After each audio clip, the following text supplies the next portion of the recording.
Welcome to the Developmental, a podcast about the messy, beautiful ways grown-ups grow up. Here, we explore turning the science into the day-to-day practice of adult development in teams, homes, organizations, and life. Hello, friends, and welcome to a new episode of the Developmental. This is a conversation I can't wait to share with you, with a leader who has had an enormous impact in my life and my professional trajectory, and who I know for a fact has had a similar influence in the lives of other people who have been lucky to work with him.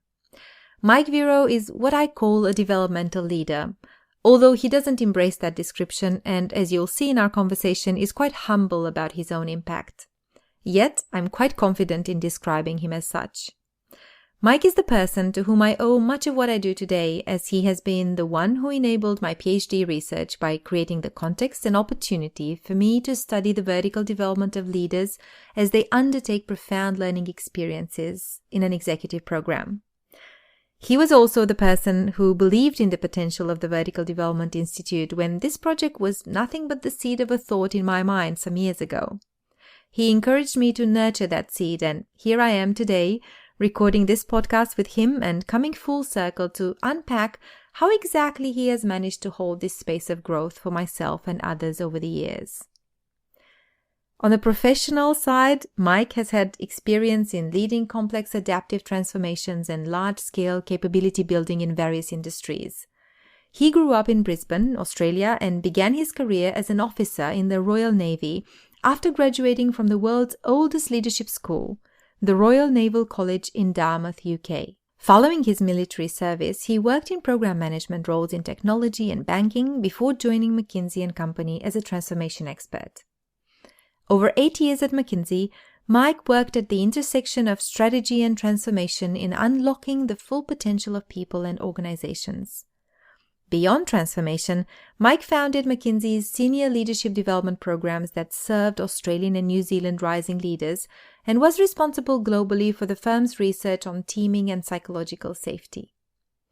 Mike now works in the aviation industry. I'm very curious what nuggets of wisdom or ideas for experimentation you'll get from our conversation.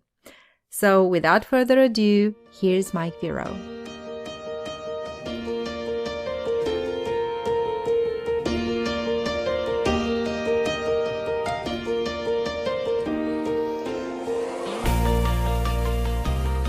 Hello, Mike, and welcome on the Developmental.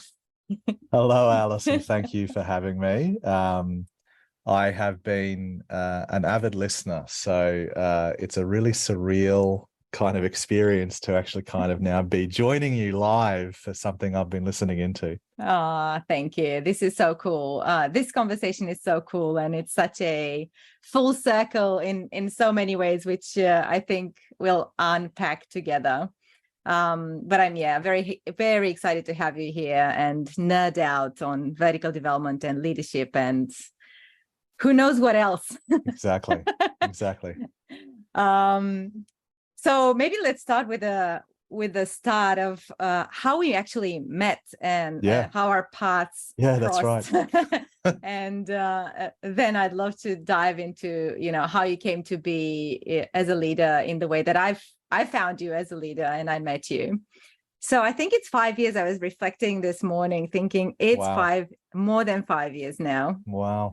And we met at the other end of the world. We're now both in Australia, and we were both in London doing a course on a developmental tool. That's right. That measures people's stage of development. And if I remember correctly, you were the only Aussie at that that's right. course. Half exhausted, like constantly jet lagged. Right. Yeah, that's right. I was like, what's this guy? Why did he cross the oceans to come to this course? That's right. And I was I had just submitted my research proposal to get into my PhD, and we were still based in Europe and getting ready to move to Australia.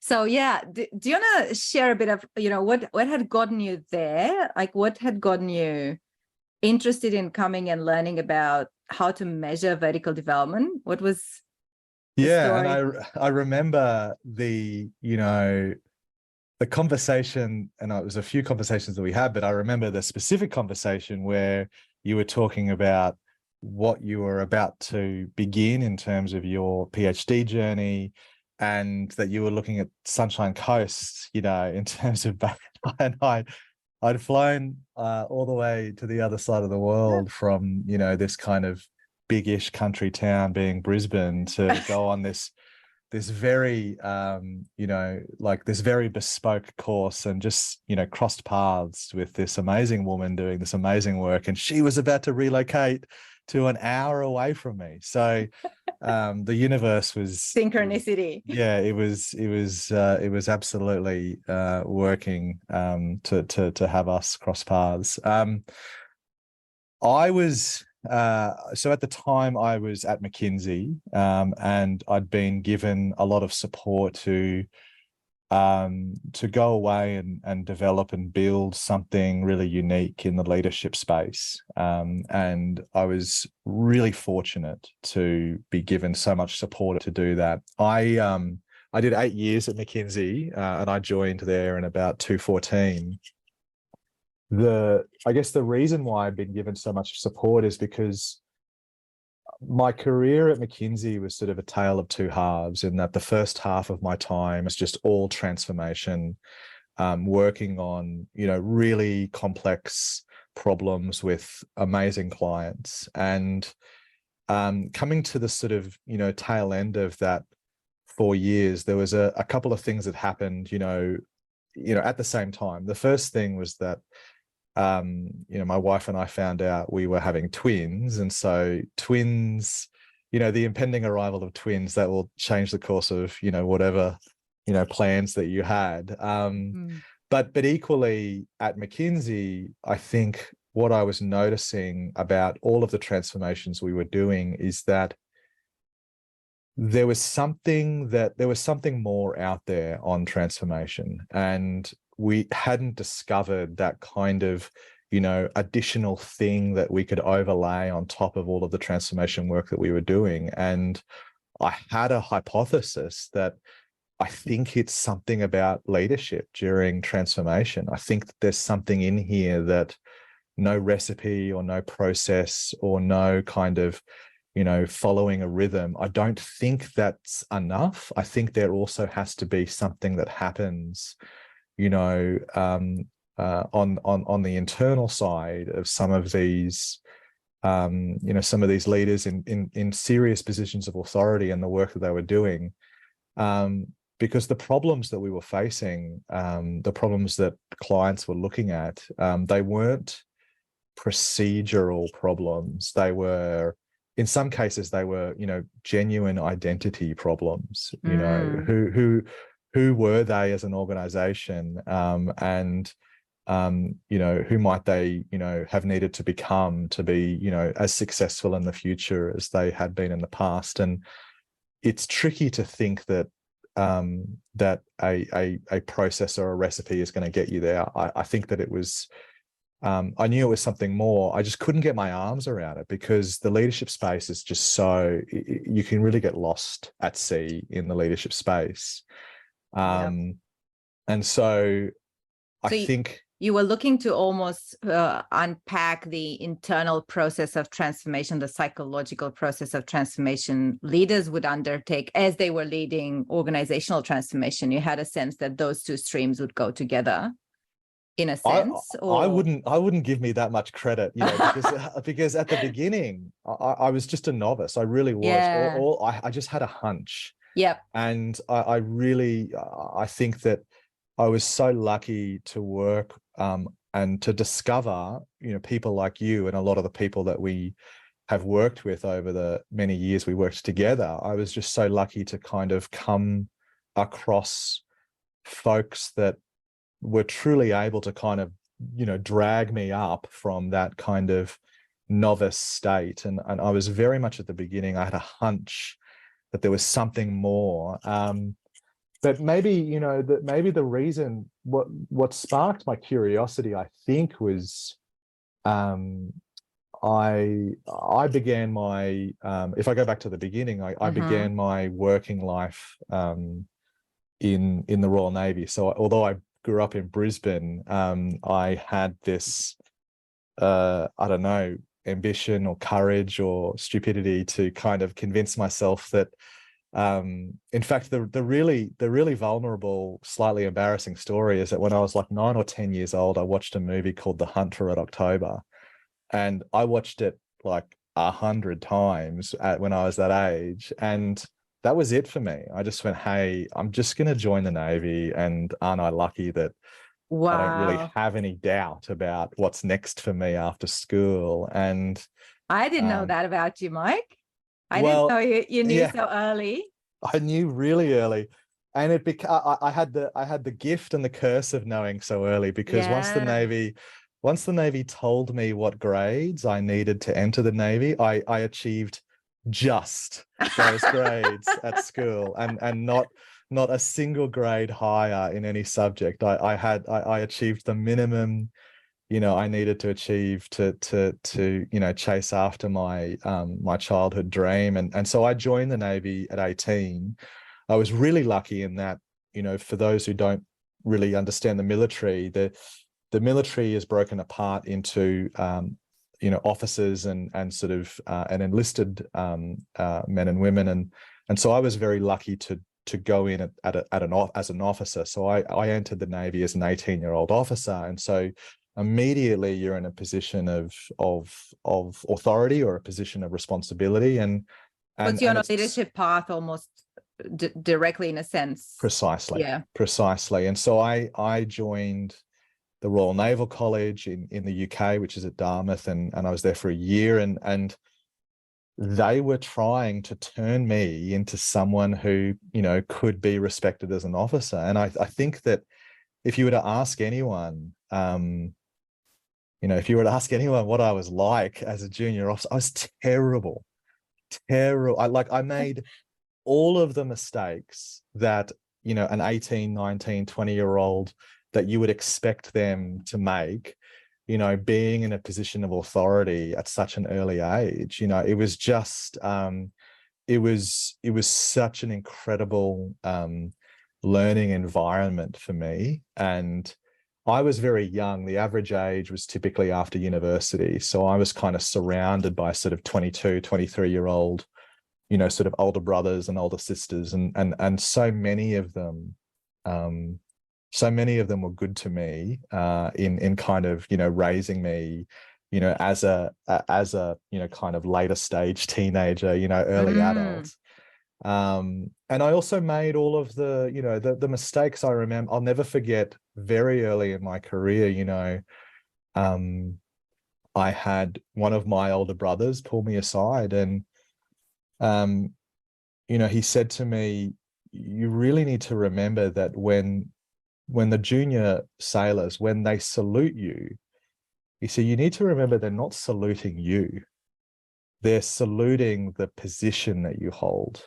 Right. And they're saluting, the meaning of the position that you hold and the crown. But don't make the mistake of thinking that they're saluting you.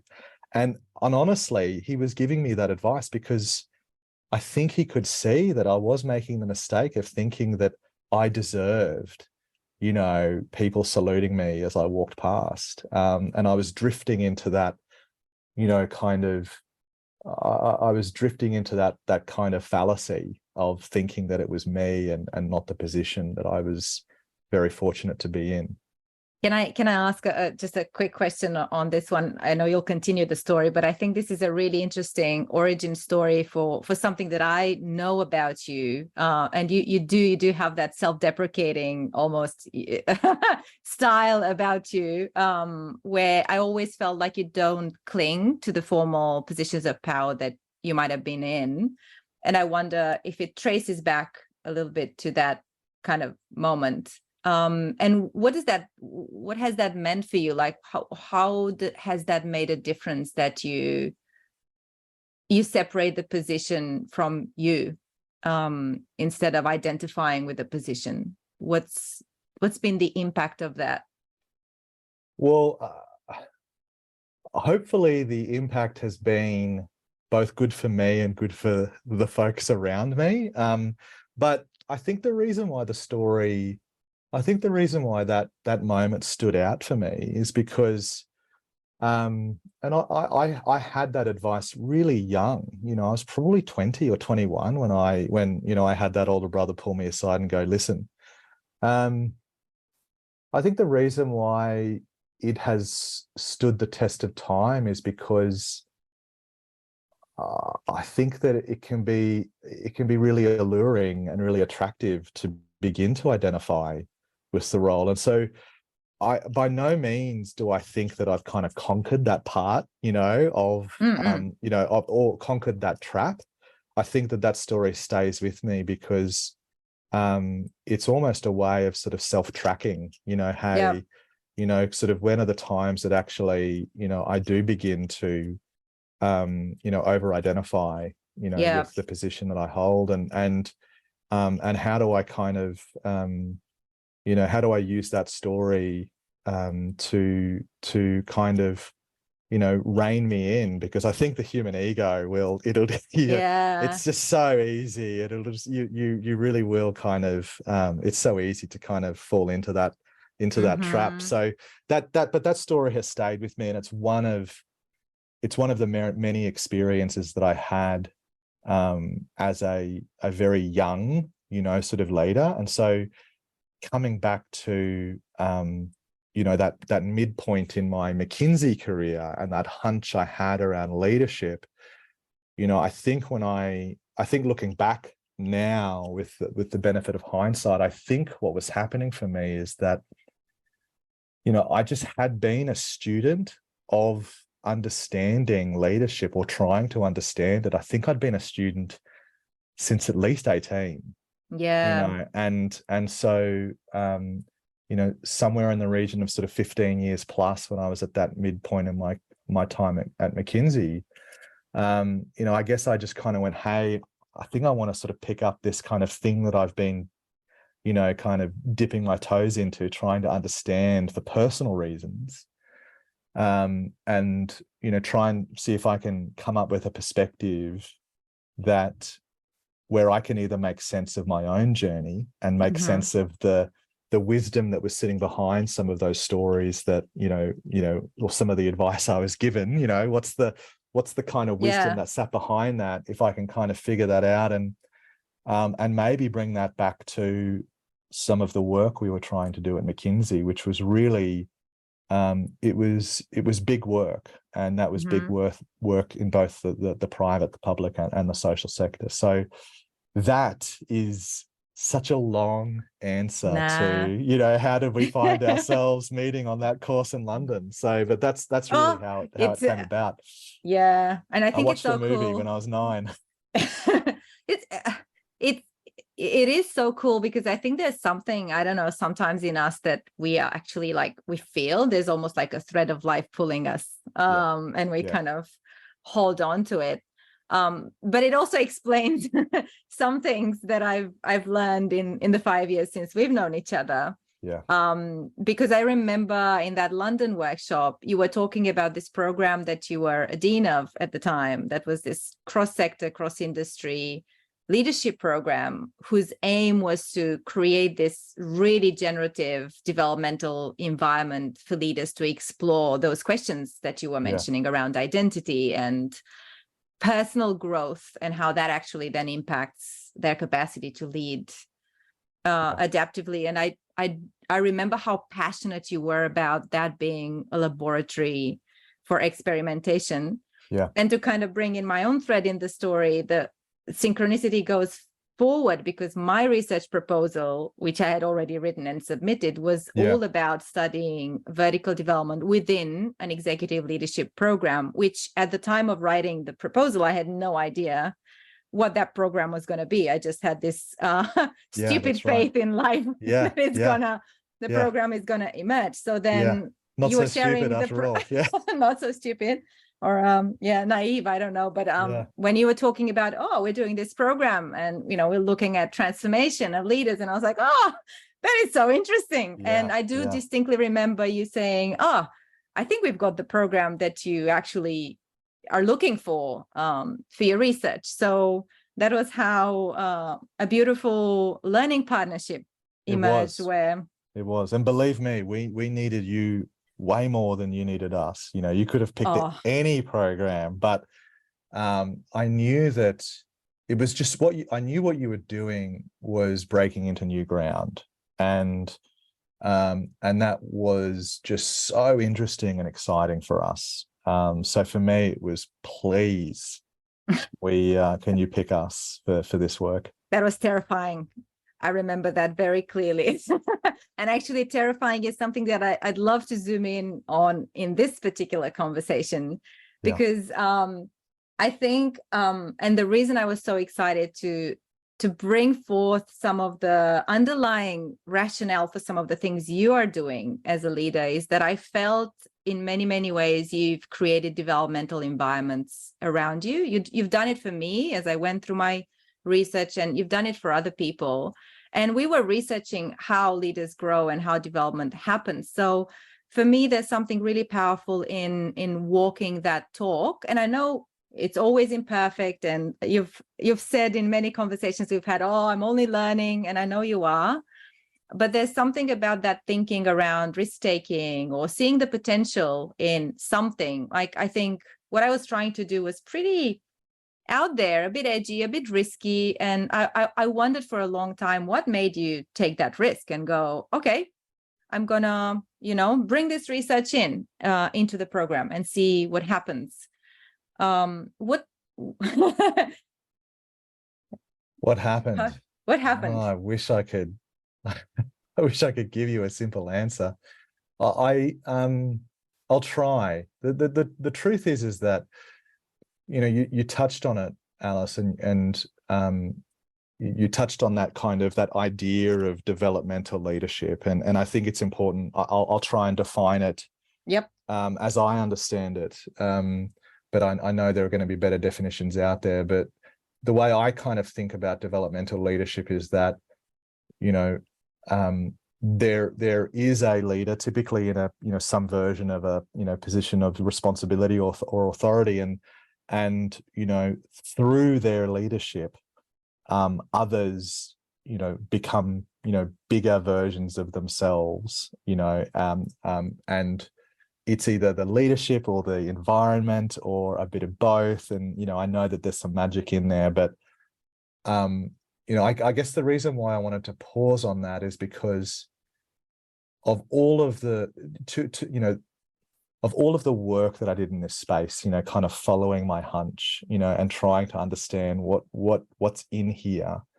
That idea about developmental leadership, it really felt like the Holy Grail to me. It really felt like that was, if we can figure out a way to create more developmental leaders across our community, the kind of ripple effect of that, it will last generations, and there will be many people that will be better off as a result of that. And so that was always the Holy Grail for me. I kind of just went, listen, this is the idea for me anyway. And so it's incredibly humbling to hear that your experience of our, work together when I was responsible for these programs was developmental for you. And I almost kind of want to back away from that, because I kind of go, well, surely not. Like, that couldn't have been me. I was,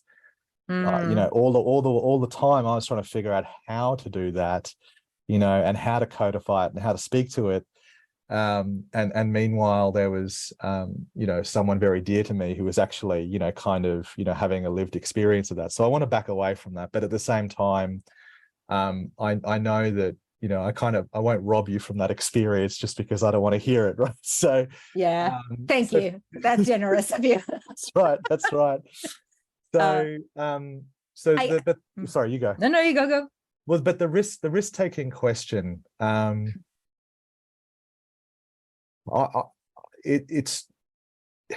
it's true for me that I really feel as though I was kind of standing on the shoulders of giants who were also taking some big risks, and they were showing me that risk-taking is kind of innate, with what we were setting out to do. And I remember John Lydon, who was the managing partner for the Australian McKinsey office at the time.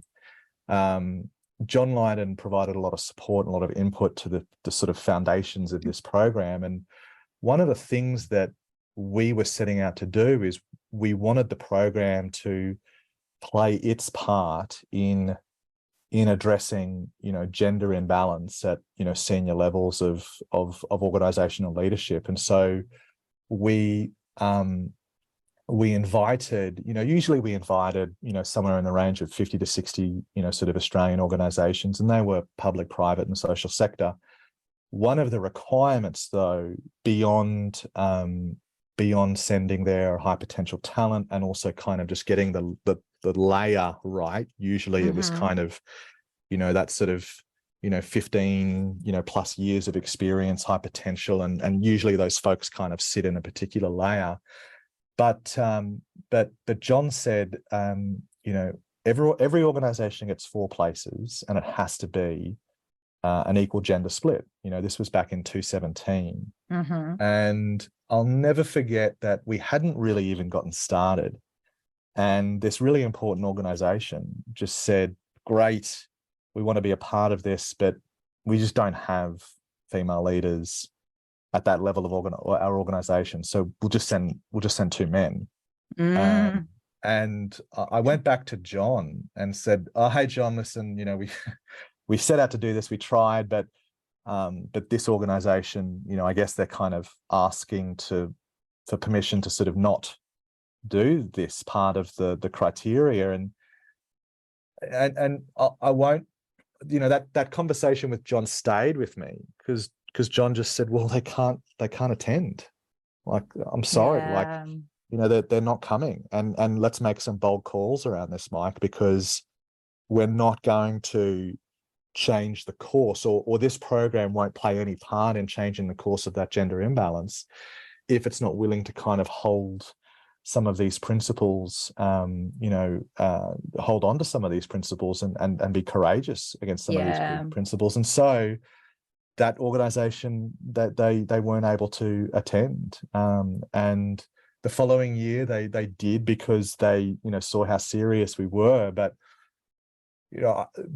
that stayed with me, particularly in the design, because all of a sudden I think I needed someone to show me that if we just kind of do what people expect we will do in this program. What's easy, comfortable, avoiding tensions. What's comfortable. And the truth is that had we gone with a program design that met the expectations of these incredible high potential, they were a room full of 200, they were 200 like veterans of their respective industries, and these are also folks that are heavily developed as well. So they've seen everything, right? But had we gone along with what they expected of us in the program, we wouldn't have shown them anything that they'd not seen before. And the truth is, and this kind of comes back to the fallacy of sort of trying to be able to measure good, is that I think that if we'd done a survey at the end of a program that they expected us to deliver, I think they would have given us good feedback. So we wouldn't have even known that, we weren't on track. What we were trying to do. When we the idea here is that we were trying to change the course of leadership for Australia and New Zealand by working with as many leaders as we could. And so there was a real trap here for us if we didn't take some risks. And no one would ever know. I would have been patted on the back with a program that was kind of in line with their expectations and got good feedback, and it would have been job well done. And less hassle for you in the process, so much because easier. all of those moments of pushback, they would have been easier. Deeply uncomfortable. So absolutely, and there was another moment, and one of those other giants that we both know with Tom Harkin, Tom Harkin in the first year of the program, Tom Harkin was a massive risk in the design and bringing the work that he does into the program. And I'm so lucky to have, his was the first session on the first day of the first program that we ran. And that was I was sitting at the back of the room and I said to myself, truthfully, I said, hey, my whole career could be over in about an hour and a half to 2 hours, based on how this goes, because I really took some risks with some of those choices. And early on, Tom was a really unexpected choice, both for us as McKinsey and also unexpected for the 200 folks in the room. So I kind of had that moment where my sort of career flashed before my eyes. But I might say why, but maybe for people who maybe don't know who Tom is, and I'm going to put it in the show notes for people to look up. But the work Tom does at Tomorrow Architects and Tomorrow Man, Tomorrow Woman, the three organizations that he's founded or co-founded, is very, very deep, emotionally oriented work. So it's not that your typical corporate work. So for people who are steeped in the rational and they just want a cognitive experience with slides and a presenter clicking through the slides, this type of facilitation would have been a way out of the comfort zone experience. So I could imagine the jitters you would have felt at the back of that room. And I'm also it strikes me there's a bit of a fractal kind of nature to this story, because when we talk about risk taking, it's the program itself is taking some risks in upholding some principles, which mean that you have to push back on people that otherwise you would want to have in the program. That's right. So that was your internal risk taking. And then in the design itself, bringing people that are going to shake things up and are going to create discomfort for the audience, which means that those leaders in the room might say, what's this? Like, what did you bring us to? So there's this, I think, whole layers of moments when you would have taken risks or you would have kind of really stepped out of the comfort zone intentionally, knowing it could go badly. And Tom, the way I experience Tom is that he is a very truthful facilitator, both to the profession of facilitation, but also the intentions that were sitting behind the work that we were doing. And I came across Tom because I watched the documentary called Man Up and watched his work in that documentary. And when you see, or when I saw his work, I kind of went, that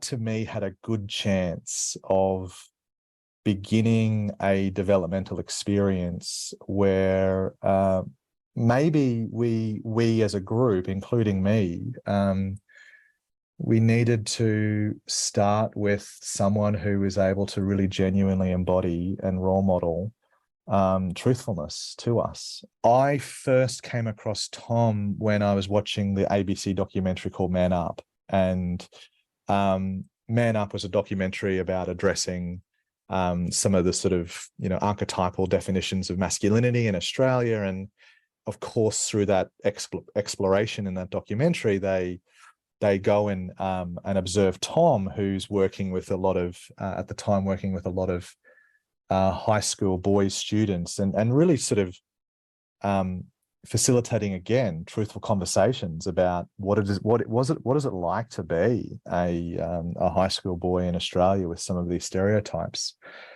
I was watching Tom in action, and I was watching what he was creating in some of these rooms, and he was creating it both in high schools but also in corporate rooms. And for me, there was something that was there was some potential there that I thought, if Tom is able to, in that unique Tom way, if Tom is able to kind of, maybe to put it bluntly, if Tom's able to actually show us, what it's like to embody, a sort of truthful expression of, the intent that he comes into the room with. If Tom's able to kind of show us what this is like, that in itself is going to be a really big pattern interrupt for a lot of the folks in the room. And one of the things that I was always daunted by was the collective intelligence, of the 200, sort of these 200 amazing leaders in the room. And so there was something about bringing together Tom and the way in which he is able to create these atmospheres of candor, these atmospheres of psychological safety, and then handing it back to the group and sort of seeing where they want to go with it. Yeah. Because there wasn't much there wasn't much knowledge you could add, to these folks. Running a program with presentations and kind of like just transferring knowledge, that wasn't that really wasn't honoring, who they were. And so for me, it was, coming across Tom and bringing Tom in, and then having that moment at the back of the room where I was saying, where my career flashed before my eyes, and this whole experiment, could have potentially turned into a complete disaster. And, I'd never be trusted with anything ever again. Having that moment and taking that risk, boy, did it pay off. And we were very fortunate to work with people like Tom and others. I think there are so many powerful threads to unpack here. One is almost the risk-taking decision in itself, because I think that's such a huge milestone for a lot of leaders, or challenge for a lot of leaders. Almost this sense of, this is the right thing to do, but if it fails, my career's on the line, and then I might just do the next best right thing to do that's less risky and more self-protective. So I think that there's something to be said about what enables you, and you did touch on it, because what enables you is having a leader yourself who encourages you to take that risk. And I'm curious if there are other enablers that you see that allow people to, because you are not unafraid, you were still afraid that it might fail, but you did it anyway. That's right. So I think there's something very powerful in that. How do you take your fear by the hand and actually do the right thing, even when the risks are high? And maybe I'll stop with that question, and I'd love to explore what that combination of psychological safety and risk meant within the program itself, because there's something powerful to learn from that too. But I'm curious if there's anything else, like for you, when you go, and I've seen you do this multiple times, where you felt like, this is risky, but we're going to do it anyway. And if it fails, well, it fails, but it was not ever without consequences. So I think it's easy to take risks when the risk of failure is inconsequential, but when the risk of failure is consequences could be serious, but the payoffs could be amazing at the same time. How do you do that? I mean, what else other than a supportive other, in this case, a leader that supports you and has your back, what else helps you do that as a leader?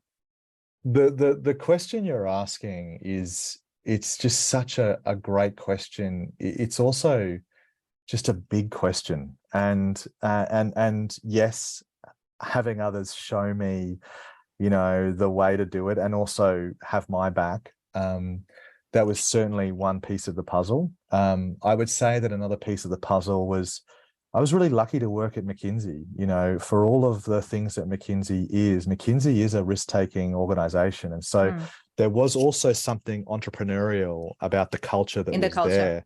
And so part of that, is another piece of the puzzle here.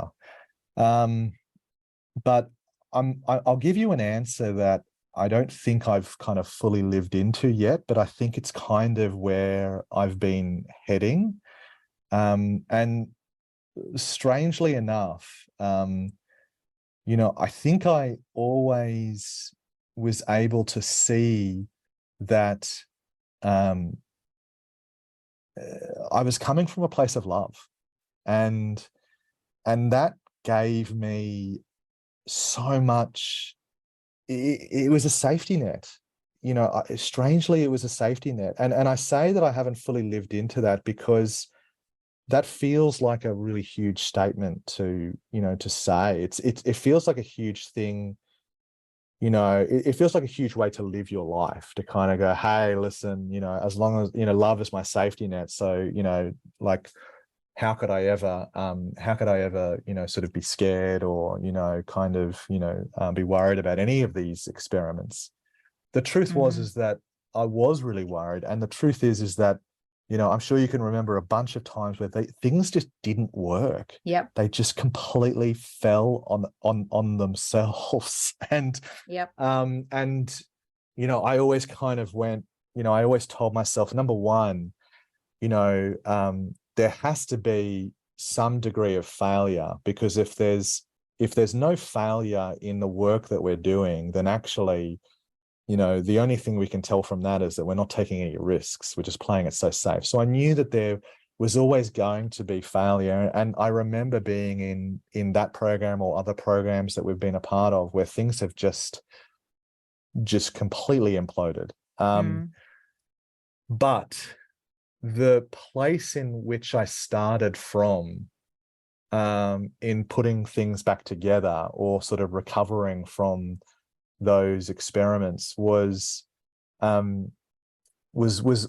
And I think what I mean by that was, I think what I mean by that is I would always be careful about, you know, ensuring that judgment didn't enter the room.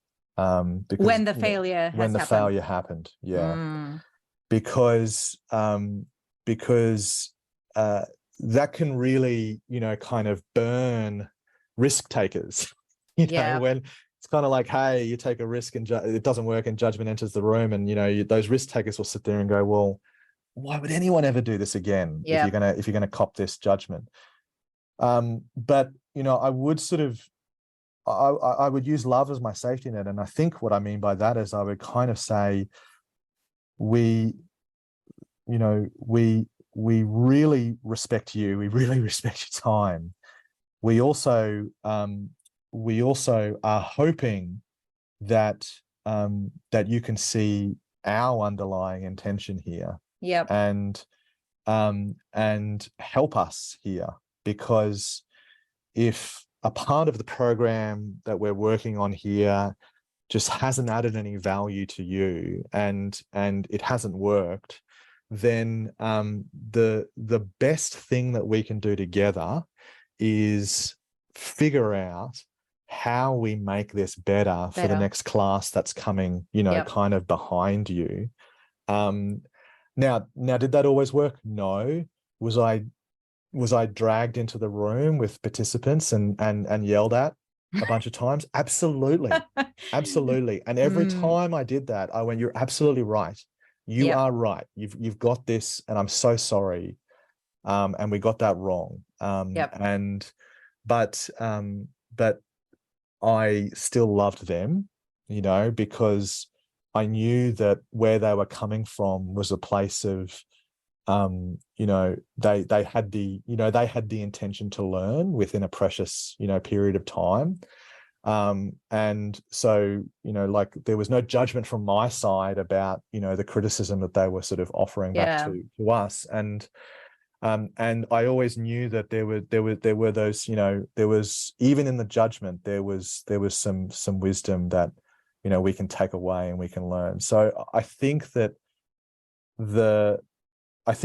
you know, beyond the other leaders that showed me how to take risks, beyond the culture that I was in, that was an entrepreneurial culture, I think eventually, even though it's my halfway answer, I think eventually I kind of realized that, you know, love was my safety net. And, you know, if I can come at it from that place, of loving the people in the room, loving the experiment, you know, and trying to make the most of the sort of beauty of something that we, you know, tried to do but didn't work, and what can we learn from that?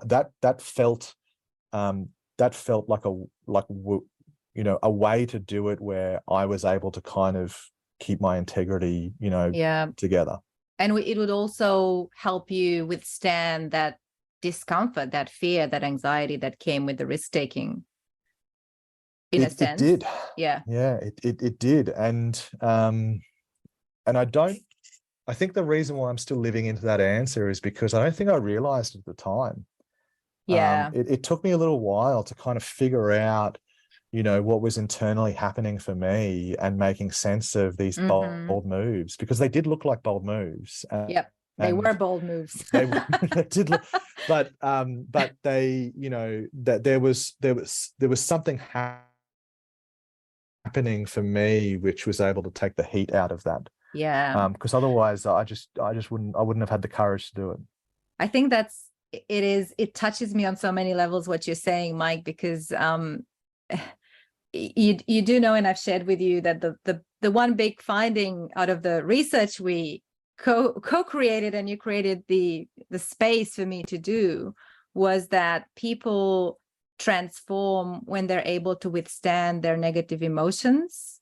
And the way people did that in the leaders in this program that I looked at and tracked over the 6 months and interviewed and read their journals that they shared with me and so forth, they did that through putting curiosity on top of their fear. And I feel like you've just given us another thing you can put on top of the fear that I've never actually considered, which is love. Like, can you put love on top of your fear in a really hard moment? Can you put love on top of your anxiety, of your grief of losing something, when you're in the middle of one big transformation where you feel like you've lost your identity and you have no idea who you're becoming? I think there's something really powerful about putting love on top of a negative emotion, just as it is putting curiosity on top of a negative emotion. And I've ended up calling this the contrasting emotion space, because it's almost like the negative emotion doesn't go away as you were just sharing, but it almost opens up a space in you that allows you to make the bold move, to do it anyway. Yeah. And perhaps that in itself, if we talk about developmental leadership, is developmental for you as a leader, but is definitely developmental for the people around you, because in taking those bold moves, you actually enabled other people to take risks, like myself, like Tom, like other facilitators you brought in, to do stuff that was not normally done in a corporate program. That's very true. Yeah. So I was curious, what have you learned, like, in taking all these risks and creating all these opportunities, both for the participants in the program and for the people you brought in that ecosystem of facilitation? What was that like growth-wise for you, in sitting with all that discomfort and doing all those experiments? Yeah, and I think that when I think about all of the wonderful people that we had in many of these programs, and I think we got into the thousands when we think about all the different kinds of programs that we were running. When I think about all of that, I know that I was the greatest beneficiary of all of this work, and my own growth.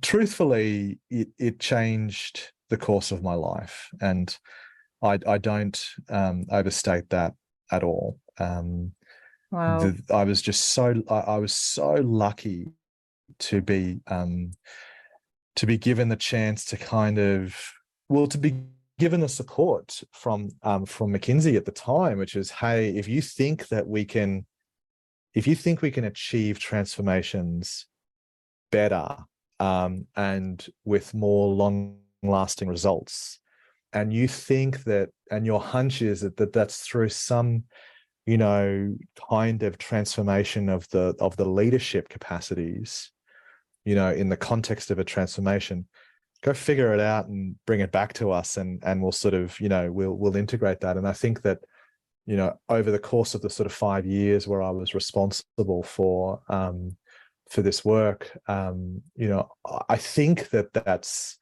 or I hope that that's what I did. You know, by the end, we were bringing more and more of this back into more and more of things like your research, Alice, and what we were learning about this work, and also what the participants were kind of, you know, how they were helping us, you know, figure this out together. So I think that I you know, what I hope is that to me was kind of the way in which I contributed back into and sort of repaid the debt of the support that I was given, and contributed that back to McKinsey. But personally, it did change the course of my life.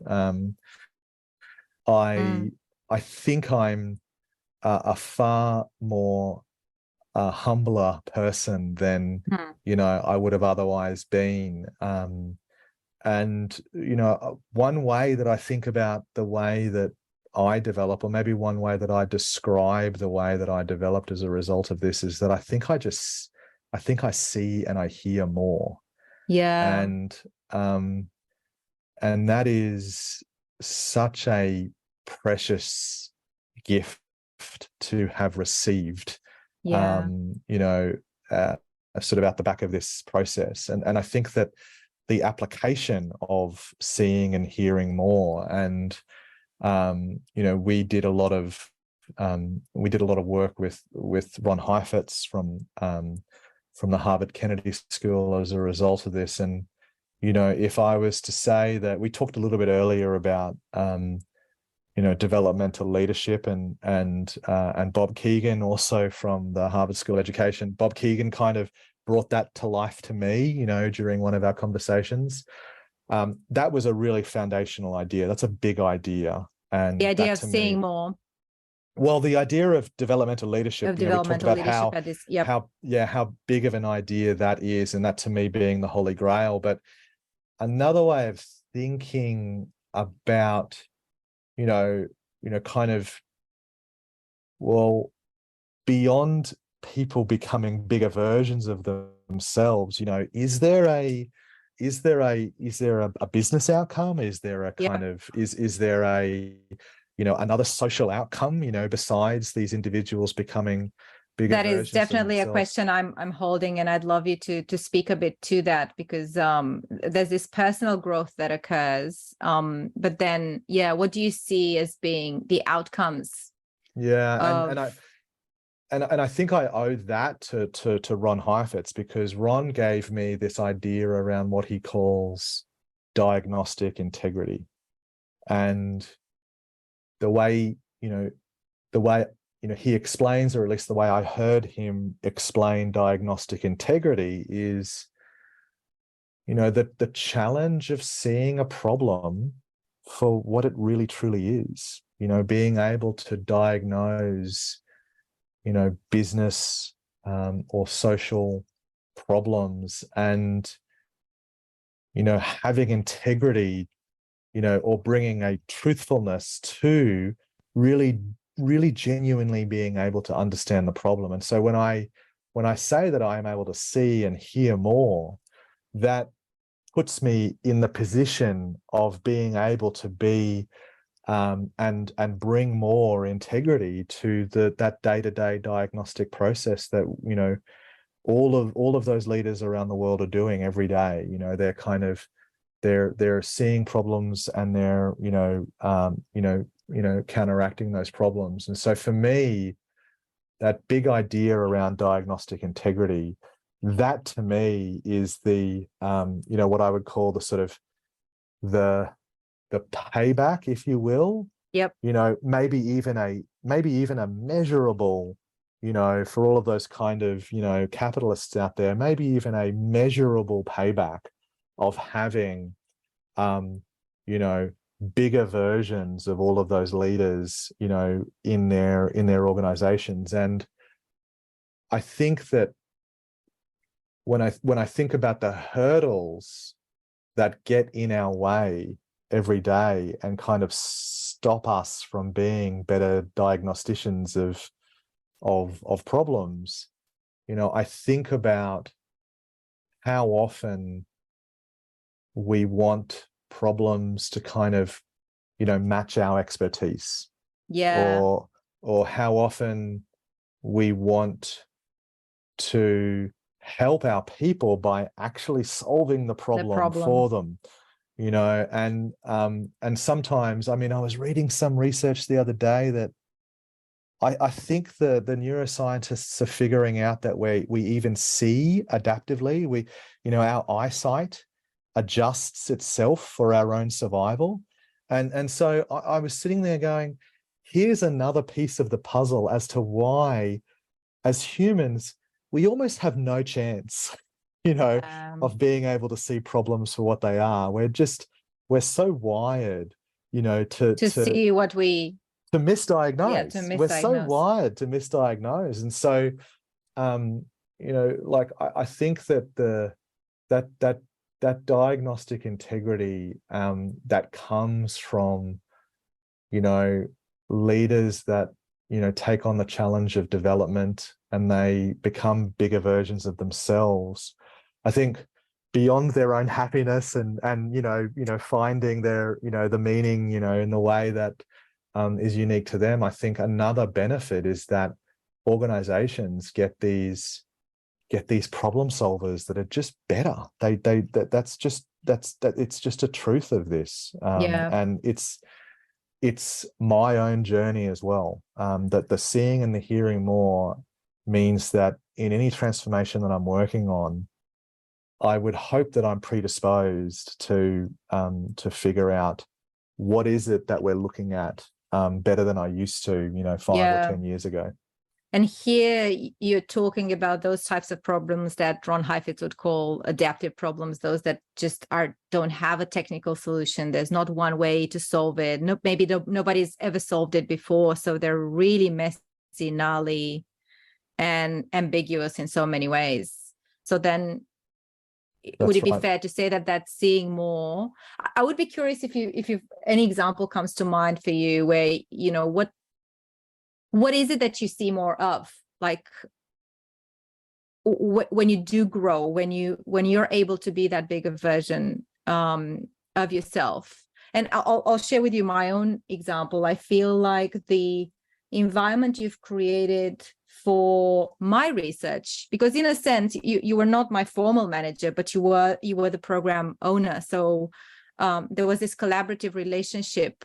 And I felt like that you kept asking me all sorts of really curious questions. What are you really looking for here, Alice? And how are you going to go about this? And almost challenging my thinking in a way where I started to challenge my own assumptions of what I was looking for in the research. So I feel like through curiosity in this case, to make it concrete, you helped me see more of, you know, what was possible with that research, or what kinds of questions, what other questions could I ask?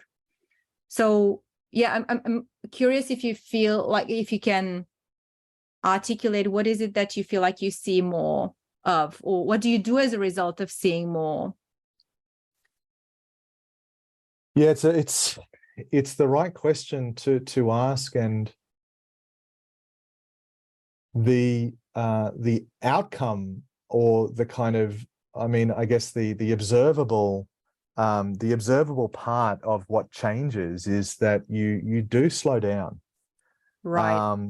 And sometimes that, you know, I'm sure that I'm working with people right now that find that really frustrating. You know, they find that as a frustrating experience. You don't rush into drawing conclusions anymore. Yeah, those quick reaction muscles, you know, those quick reaction problem solving muscles, they are not always necessarily there. And so the seeing and the hearing more, the instantly observable thing that you can see is that I slow down, and sometimes that's appropriate, sometimes it's not appropriate. Hopefully more times appropriate than other. But, you know, and I think that, you know, I think that particularly in the post-COVID recovery, the kinds of problems that we are seeing, I mean, to use Heifetz's language, there are adaptive problems everywhere. And I think that we have so many really well-intentioned leaders that are trying to make progress just like today. Let's just get a little bit further than we were in this yesterday. And it's so well intentioned, and it's difficult to sit with the truth that it's also a waste of time, sometimes, because we are going down a technical route, which is typically we're using our expertise, we're using solutions that we've seen before, we're bringing answers that we know solved the problem last time. We're bringing that to a very different circumstance, and so the privilege of being able to see and hear more is that what I hope I'm able to do is I hope I'm able to make observations that disprove maybe the technical solution that we were about to run off and implement. And I think that there are so many organizations out there that are facing a workforce engagement problem post-COVID. Yep. And how coincidental that we have a whole bunch of amazing engagement programs that we can run to drive up engagement. And so, again, coming back to that diagnostic integrity, sometimes I wonder if we've framed the problem around the solution that's kind of sitting up on the shelf, ready to pull it off the shelf, because we know we can do that. We can that thing that's sitting on the shelf. It's easy to do an engagement program. We can do it really well, and we will, this engagement problem, why wouldn't be? And I think though that and I think a lot of organizations are facing that. I think that what's really happening, the adaptive part of this, is that I think we've got so many people in the workforce now that that are just looking for things that work may not be able to provide them, and that's so confronting, because we need them, and so we want a proposition that is appealing. And so that's the part of the adaptive problem that's scary to kind of stare into. But I guess the way that, back to your original question, the way that I changed was that I was able to become a better problem solver by becoming a bigger version of myself, because I also, rapidly developed in that time, vertically developed, I should say.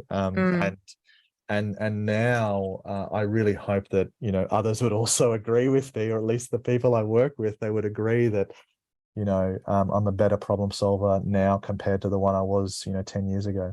Do you feel you're also more comfortable not knowing? Because I think a big part of what you're describing is you're sitting in a space where you really have no idea. You're creating an environment where you're enabling the solution to emerge, but you're not the creator of the solution yourself. You're a facilitator quite often as a developmental and adaptive leader, not using those two terms interchangeably, but we do know that adaptive leadership is developmental, and development favors all of those capacities for adaptive leadership. But is it a bit more, I don't know, less daunting to not know yourself, not hold the solution yourself? That is daunting. And and I think that the trap that I try and observe, myself walking into all too often is that kind of dopamine kick that you get when you just provide the easy answer. You've got an idea, or, yes. I mean, how amazing is hero leadership? It just feels so good, and our brains are, kind of like we're completely geared to hero leadership. And so what I do find is that I really, I think one of the parts of this that's important is I do find that I need to catch myself, walking towards that hero leadership, because it just feels so good, right? But I think that if I step back and if I go back to, the first half of my time at McKinsey, we were doing so much transformation and there was so much great work. And I got to the end of those 5 years, and I kind of went, hey, this process kind of approach to transformation isn't kind of working. And I think I made the mistake of demonizing, process-based transformation. I kind of went, it's not enough. It's not going to be good enough for the big problems. It's not up to scratch. It doesn't honor, some of these organizations that are trying to, that have got identity crises, and I spoke about that earlier. The irony is that, where I've got to today is that the way out of the daunting part of kind of not being able to, kind of come up with these answers is it's kind of back to process. Yeah. It's kind of back to, okay, I don't have the answer for this, but I am familiar with a process with which we can firstly disentangle the technical parts of this this problem from the adaptive. That's a big process step. And then the next process step, it's kind of, how do we put some structure around learning?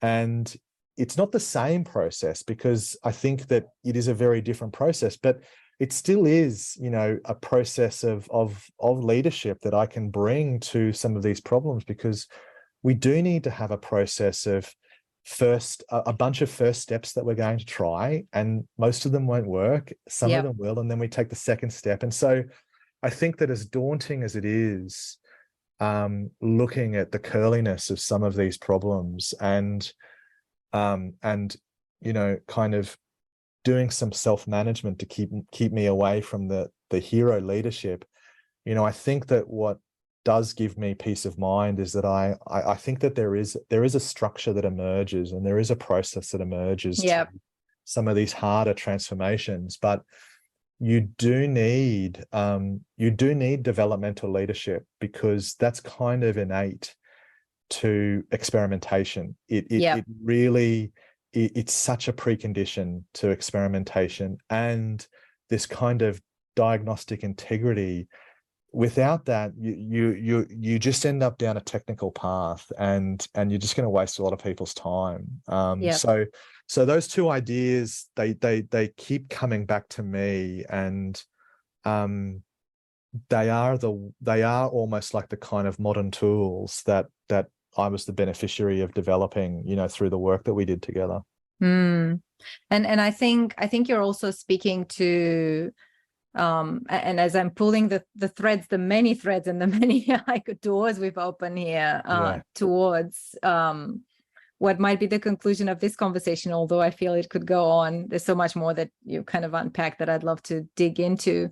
How do you actually create developmental environments? And I'd just love to pull out of what you shared over the last hour or so a few things that have stuck with me, and I feel they're tangible, like you can look for them.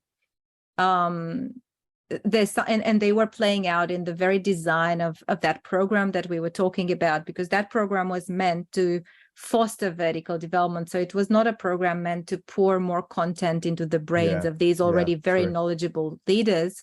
It was meant to do something much more subtle, to create that sort of inner growth towards that bigger version of themselves.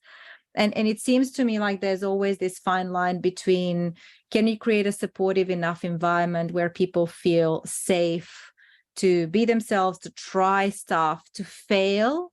And can you extract judgment out of the discussion over failure, and not take it personally when failure has happened, and kind of not over-identify with your position, which I think is a very good recipe for taking stuff personally. Yeah, because I imagine when you are your position and it's failed, you're right. And I felt there's a really interesting connection between where you started this story with that early lesson of you are not this position. Whether that actually enables you as a leader to be a bit more courageous, to lead with love, and know that you're going to fail, and there's something to learn from that, and it's not going to annihilate your whole identity for having failed. So there's that safety, but then there's also that challenge that creating, and you gave the example of Tom and what he brought to the program, and what he brought was a lot of developmental discomfort, where people were really taken out of their comfort zones. They were invited to be vulnerable. They were invited to be candid. They were invited to touch base with their emotions in a professional context. How radical is that? And so then I think that combination of challenge and support, when you're able to create that, something really magical, some unfolding occurs within human beings where they start to be able to see more because they challenge some of their assumptions. They are able to look at things from a different perspective.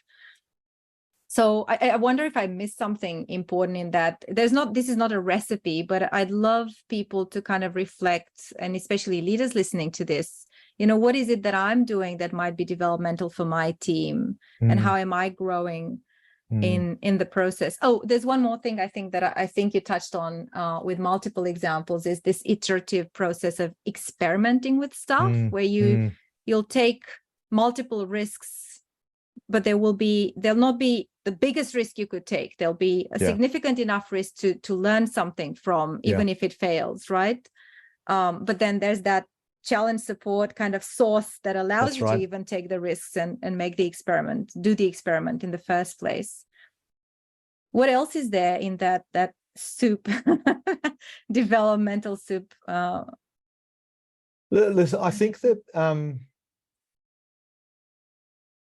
I can share the part of my story that contributed the most to, kind of me being who I am and others benefiting from that. And I think that I don't think I realized this early enough in my career, but I only began to make sense of it, later in life. And maybe I'm just going to begin to sound like a broken record to anyone listening to this, but I have been loved by so many bosses over the course of my career.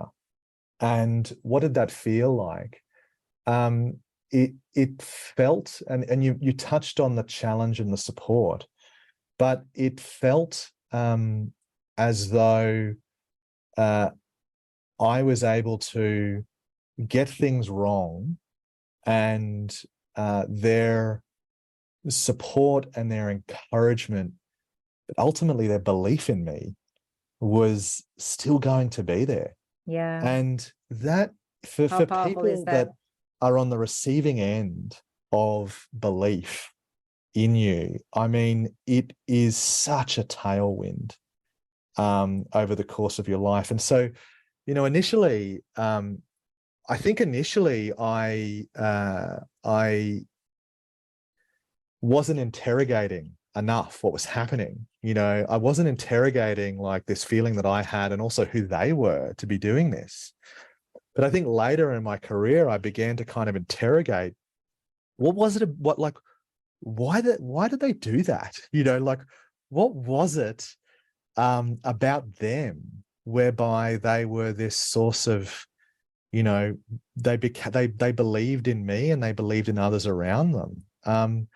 And what I've learned later in life, and it may not have been formal development that they were in, but I think that the one thing that's common for all of those people is that they had been on their own inner journey, and they had done their own inner work on themselves first. And that, that product was just someone that, took the stance of giving and believing in others. And that was the stance that, for whatever reason, it just made them happy. And so I think that one of the inconvenient truths about developmental leadership for others that want to, become developmental leaders, and I sit here not feeling like much of a developmental leader as well, so I'm also doing my own work. I think one of the inconvenient truths is there's really no way around doing the inner work. I think that kind of the external, the external, the way in which you show up externally and the effect that you have on others. So the kind of what we get to see on the outside is just a product of, a lot of courage that people have decided to show for their own inner work. Yeah. that's an inconvenient truth because it's just so hard. It is. Nobody wants to do that. That's very painful work. It's so painful. It's so painful. You've got to face all of your BS and all of your inner demons and not like what you find and still believe in yourself. Like, I've got a lot of inner BS, like all that hero leadership. Like I used to wear a uniform. I was like the symbol of a hero leader, right? So I think that is an inconvenient truth. And I still say to you right now, I'm at the beginning of this and I'm still figuring that out. And I think that, those kind of two big ideas about developmental leadership and diagnostic integrity, I love exploring them, and I love trying to make sense of the pieces of the puzzle as to kind of how I've come to where I'm at right now. But my journey has been one of, just attempting again the inner work, and then hopefully that puts me in the place to begin to focus on others more. Yeah, and I think you've paid it forward multiple times, Mike, because and I think I feel very touched just hearing how you've been loved, you've kind of given love in turn, and if I think of what's enabled me to be here doing this work right now, you're definitely like top of my list of an enabler, not just from, creating the opportunity for me to do that research, but through the way you've just modeled what it's like to hold space for others to grow and just see what they're capable of. And I don't think this can be understated. And I'm almost inviting people who listen to kind of consider, who are they being that person for, potentially, and maybe who has been that person for them, because I think there's a thread here that we actually pass on to other people when we've had that experience and are willing to do the face your own BS work. Because you might have had that experience but not done the work, and I'm not sure how that would have turned out. Well, I am equally grateful, and I owe a lot to you as well, Alice, because the work that you're doing is really important, and you brought such concreteness and science to the things that we were attempting, and so you really professionalized what we were trying to do. And believe me, without you, it would have lacked a lot of potency. So thank you for professionalizing a lot of the work that we were trying to do, and I'll be forever grateful. We're both people who don't like to receive the compliment.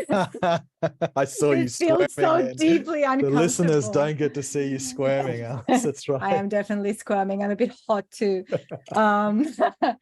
So, Mike, I'm grateful to you on so many levels, and I'd love to just conclude this with one last question, because we're both on a journey and we're learning and we're kind of failing and hitting walls. And what is your hope for this whole effort of being a developmental leader, being maybe a developmental person? Because I know you're striving to take this into your family life, as I am, and there too is a whole universe where we try and fail many times. But why is this work worth doing? I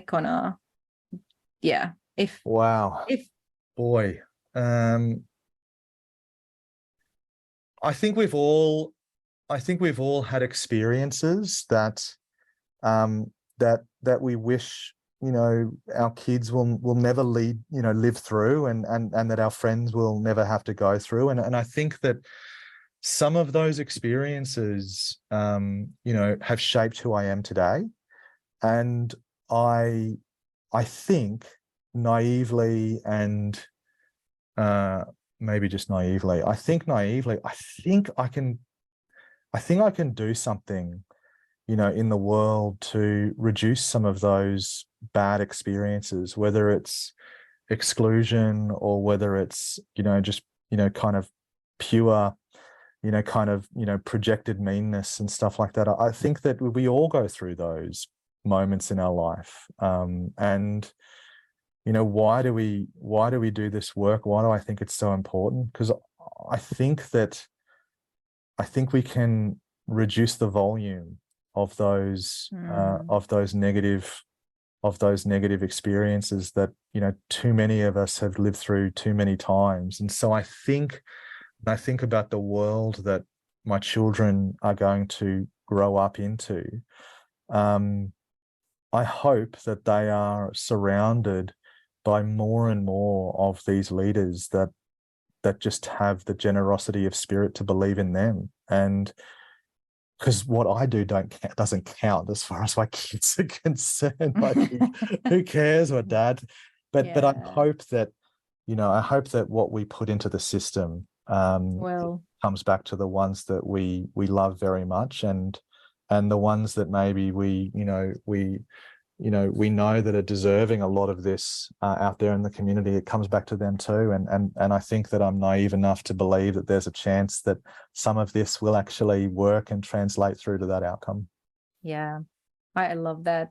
And if I were to put it in a tagline, I'd say that wiser, more conscious, more mature leaders cause less pain. I should have just... I should have turned the question back to you. Oh, no, that's just my summary of what I've just heard. But I think there's something very powerful about that. Yeah. I think that's how I'd answer it. Deep gratitude to you for who you are and what you do. And thank you for the invitation. And hopefully there's some good stuff in here. It's been awesome. Thank you.